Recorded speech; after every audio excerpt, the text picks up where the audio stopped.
Sabahınız xeyir olsun. 18 aprel 2026-cı il tarixdir.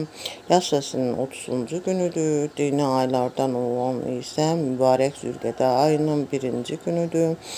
Mübarək Zülqədə ayının ilk həftəsinin ilk şənbə 6-cı günüdür. İstirahət günlərindən biridir. Kimlər istirahət edirlər? Hər birinə gözəl istirahət etməyi arzulayıram. Bugün həftə üçün istirahət günlərindən olmağına baxmayaraq insanlar var ki, iş yerlərində işləri ilə məşğuldurlar, evdə ev işləri ilə, evdarlıqları ilə məşğuldurlar.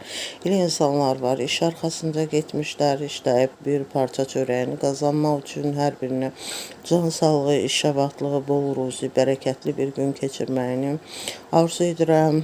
18 aprel günündə kimlər təhsili ilə məşğuldurlar, məktəblər, orta ixtisas, ali məktəb tələbələrdir, müəllimlər və digərləridir ki, onların hər birinə zehn açıqlığı, yol açıqlığı, iş şəvatlığı arzu edirəm. Hər birinə qarşılarına qoyduqları məqsədlərə, hədəflərə çataraq bütün Azərbaycan Respublikası üçün, bütün dünya üçün ən əhəmiyyətli kadrlar kimi yetişmələrini arzu edirəm. Bununla yanaşı, demək 18 aprel günündə kimlərin rəhmətə gedəni var, Allahdan rəhmət, səbir diləyirəm.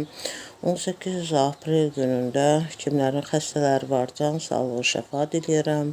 Bütün qazilərimizə can sağlığı, şəfa diləyirəm. Bütün şəhid ailələrini, qazi ailələrini, Azərbaycan ordusunu salamlayıram. Can sağlığı arzularım, hər birinə gözəl bir gün keçirmələrini arzu edirəm. 18 aprel günündə kimlərin ad günü, şad günüdür. Hər birinin bu münasibətlə təbrik edirəm. Bütün arzularına çatmalarını arzu edirəm. 18 aprel günündə demək 2006-cı ildə atam Fikrət dünyasını dəyişdiyi gündür. Atam Fikrətə Allahdan rəhmət diləyirəm, məkanı cənnət olsun deyirəm. 18 aprel günündə də demək tarixi günlər vardır. 18 aprel 1738-ci ildə Madriddə Royal Academy of History qurulduğu gündür. 18 aprel 1831-ci ildə isə Alabama Universitetinin əsasının qoyulduğu gündür. 18 aprel 1924-cü ildə Simon və Schuster ilk crossword tapmaca kitabını nümayiş etdirdiyi gündür. 18 aprel 1955-ci ildə İndoneziyada Asiya-Afrika konfransı üçün 29 ölkənin görüşdüyü gündür. 18 aprel 1980-ci ildə Zimbabwe müstəqilliyini qeyd etdiyi gündür.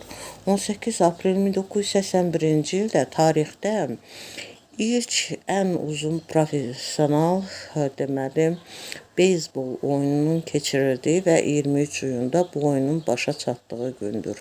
18 aprel 2007-ci ildə Bağdadın bombalanması nəticəsində 198 nəfərin həlak olduğu, 251 nəfərin isə yaralandığı gündür. Dinlədiyiniz üçün təşəkkür edirəm.